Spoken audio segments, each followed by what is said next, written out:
तो दोस्तों भारत बनाम वेस्टइंडीज, टीम इंडिया का तेज गेंदबाज वेस्टइंडीज के लिए बना काल, तो वही मोहम्मद शमी की आंधी कर गई वेस्टइंडीज की बर्बादी। और दूसरे ही टी20 में मचाया अपनी रफ्तार से कोहराम और चारों खाने जीत कर वेस्टइंडीज को दिखा दी उनकी असली औकात। तो नमस्कार दोस्तों, स्वागत है आपके अपने खूबसूरत से क्रिकेट चैनल में, जहां हम आपको इस वीडियो के माध्यम से भारत और वेस्टइंडीज के बीच वेस्टइंडीज के गुयाना क्वींस पार्क में खेले गए दूसरे टी20 मुकाबले की पूरी हाईलाइट दिखाने वाले हैं। लेकिन दोस्तों उससे पहले अगर आपको भी मोहम्मद शमी की घातक कातिलाना गेंदबाजी पसंद आई हो, तो शमी की इस कातिलाना गेंदबाजी को आप 10 में से कितने अंक देना चाहोगे, नीचे कमेंट सेक्शन में बताना बिल्कुल भी ना भूले। तो दोस्तों जैसा कि आप सभी जानते हैं कि हाल ही में WTC के फाइनल मुकाबले में कंगारू टीम ने भारतीय टीम को 209 रनों से करारी हार देकर इतिहास रच दिया था। तो दोस्तों इसके जस्ट बाद ही भारतीय टीम वेस्टइंडीज दौरे पर जा चुकी है, जहां दोनों टीमों के बीच 5 टी20 मुकाबलों की श्रृंखला खेली जा रही है, जिसमें से पहला टी20 मुकाबला हाल ही में खेला गया, जिसमें वेस्टइंडीज की टीम ने शानदार प्रदर्शन कर टीम इंडिया को 86 रनों से करारी हार दे दी थी।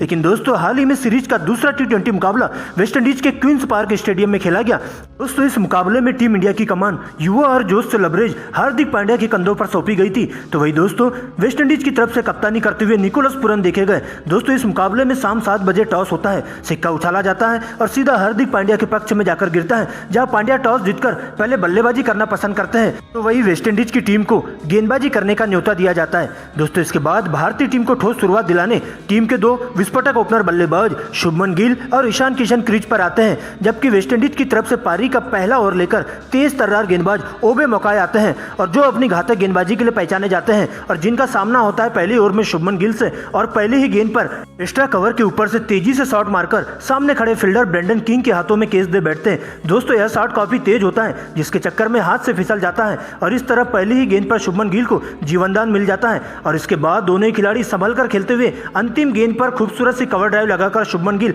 4 रन बटोर लेते हैं। दोस्तों इसके बाद दूसरा ओवर लेकर जेसन होल्डर ईशान किशन के सामने आते हैं और ईशान किशन पहली 2 गेंदों पर 2 लगातार चौके जड़ देते हैं। इसके बाद शानदार वापसी करते हुए होल्डर अंतिम गेंद को बेहतरीन तरीके से आउटस्विंग कर देते हैं, जिसे ईशान ठीक से पढ़ नहीं पाते हैं और कट निकलकर सीधा गेंद पूरन के हाथों में चली जाती है, जो कि स्लिप में खड़े होते हैं। और इस प्रकार से ईशान की पारी 8 रनों पर ही अंत हो जाती है। दोस्तों ईशान के आउट होते ही सूर्य कुमार यादव शुभमन गिल का साथ देने क्रीज पर आते हैं, लेकिन तीसरे ओवर में ओबे मौकाए की पहली ही गेंद पर सिंगल को डबल में कन्वर्ट करने के चक्कर में शुभमन गिल भी गलत फहमी का शिकार हो जाते हैं और ब्रेंडन किंग के द्वारा तेज गति से फेंका गया थ्रो सीधा स्टंप पर जाकर लग जाता है, और इस प्रकार से शुभमन गिल की पारी का भी अंत हो जाता है और 4 रनों के निजी स्कोर पर पवेलियन का रास्ता नाप लेते हैं। दोस्तों इसके बाद सूर्य कुमार यादव का साथ देने खुद कप्तान हार्दिक पांड्या क्रीज पर आते हैं, और इसके बाद तो ओबे मौकाए की दूसरी ओवर की अंतिम गेंद पर एक जोरदार अपील देखने को मिलती है, जहां पर गेंद कोण बदलती हुए तेजी से अंदर की तरफ आती है और आकर सीधा हार्दिक पांड्या के पैड से जाकर लगती है। लेकिन दोस्तों इसे अंपायर के द्वारा नॉट आउट करार दे दिया जाता है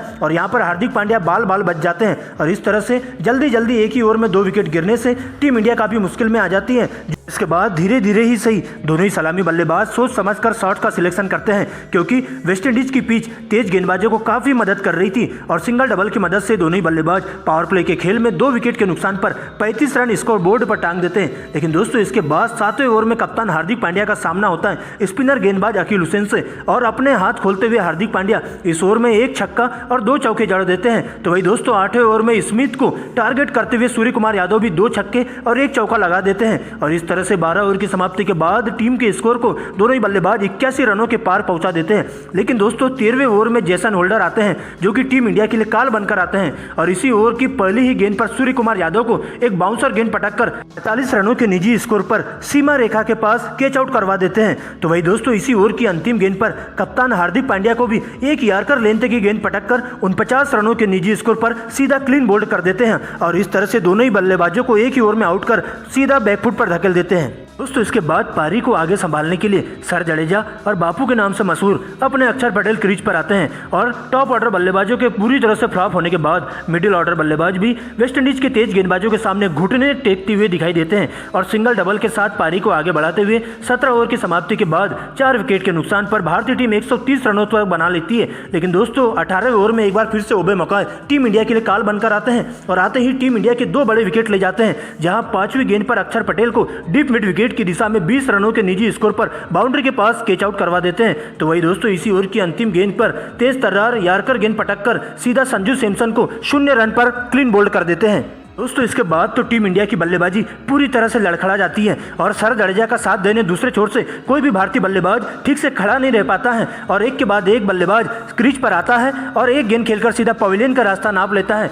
और इस प्रकार से भारतीय टीम 19 ओवर में ही सरेंडर कर देती है, जो कि पूरे 10 बल्लेबाज आउट होते हुए मात्र स्कोर बोर्ड पर 149 रन ही बना पाते हैं और इस प्रकार से वेस्टइंडीज की टीम को जीत के लिए 150 रनों का टारगेट दिया जाता है। दोस्तों इसके बाद 150 रनों के लक्ष्य का पीछा करने वेस्टइंडीज की तरफ से दो ओपनर बल्लेबाज ब्रेंडन किंग और साई होप क्रीज पर आते हैं, जिन पर टीम को ठोस शुरुआत देने की जिम्मेदारी होती है। तो वही दोस्तों भारतीय टीम की तरफ से तेज तर्रार गेंदबाज मोहम्मद शमी पहला ओवर लेकर के आते हैं और अपने इनस्विंग और आउटस्विंग गेंदबाजी से दोनों ही सलामी ओपनर बल्लेबाजों को उलझन में डाल देते हैं और इसी ओवर की अंतिम गेंद को कट करने के चक्कर में ब्रेंडन किंग बिना खाता खोले ही पवेलियन का रास्ता नाप लेते हैं, जहां शमी की आउटस्विंग गेंद ब्रेंडन किंग के बल्ले का बाहरी किनारा लेते हुए सीधा विकेट कीपर ईशान किशन के दस्तानों में चली जाती है और इस प्रकार से वेस्टइंडीज का पहला विकेट 0 रन पर ही गिर जाता है। लेकिन दोस्तों इसके बाद शाई होप का साथ देने खुद कप्तान निकोलस पूरन क्रीज पर आते हैं, जहां अर्शदीप के दूसरे ओवर की पहली ही गेंद शाई होप के लिए काल बनकर आती है और सीधा ऑफ स्टंप को उखाड़ करके ले जाती है और इस प्रकार से शाई होप भी बिना खाता खोले ही पवेलियन का रास्ता नाप लेते हैं और इस प्रकार से 2 रन के निजी स्कोर पर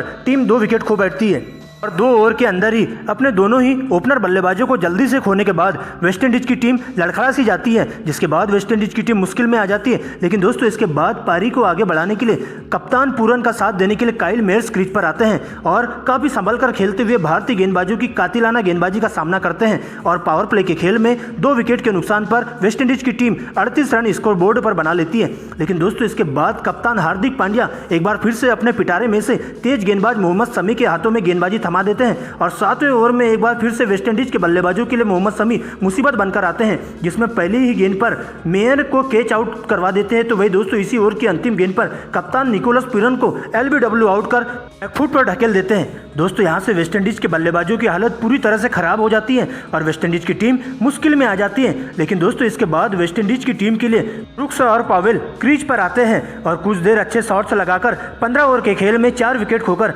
90 रनों तक टीम के स्कोर को पहुंचा देते हैं। दोस्तों इसके बाद दोनों ही बल्लेबाज अच्छी गेंद को छोड़कर खराब गेंद पर शॉट लगाना शुरू कर देते हैं। लेकिन एक बार फिर से 16वें ओवर में तेज गेंदबाज मोहम्मद शमी वेस्टइंडीज के लिए घातक गेंदबाजी करते हुए नजर आते हैं और आते ही लगातार 2 गेंदों में 2 बड़ी मछली का शिकार कर जाते हैं, जहां पर 16 ओवर की पहली ही गेंद पर टीम इंडिया के लिए खतरनाक साबित हो रहे ब्रुक्स को 35 रनों के निजी स्कोर पर एलबीडब्ल्यू आउट कर चलता कर देते हैं। तो वही दोस्तों इसी ओवर की अंतिम गेंद पर पवेल को 26 रनों पर कैच आउट करवा देते हैं। यहां से वेस्टइंडीज की टीम बैकफुट पर आ जाती है और शमी की घातक गेंदबाजी के सामने पूरी की पूरी बल्लेबाजी लड़खड़ा सी जाती है, क्योंकि दोस्तों इसके बाद बचा कुचा काम मोहम्मद सिराज और तेज गेंदबाज अर्शदीप भी कर देते हैं, जो कि 17वें और 18वें ओवर में 2-2 विकेट लेकर वेस्टइंडीज को इस मुकाबले में जीत से कोसों दूर फेंक देते हैं। और इस प्रकार से वेस्टइंडीज के सभी बल्लेबाज 18वें ओवर की समाप्ति के बाद 132 रनों पर ही सिमट जाती है और इस रोमांचक ब्लॉकबस्टर मुकाबले में टीम इंडिया 18 रनों से इस दूसरे T20 मुकाबले को जीत हासिल कर लेती है, जहां टीम इंडिया की तरफ से घातक और तेज गेंदबाजी करते हुए मोहम्मद शमी को प्लेयर ऑफ द मैच चुना जाता है,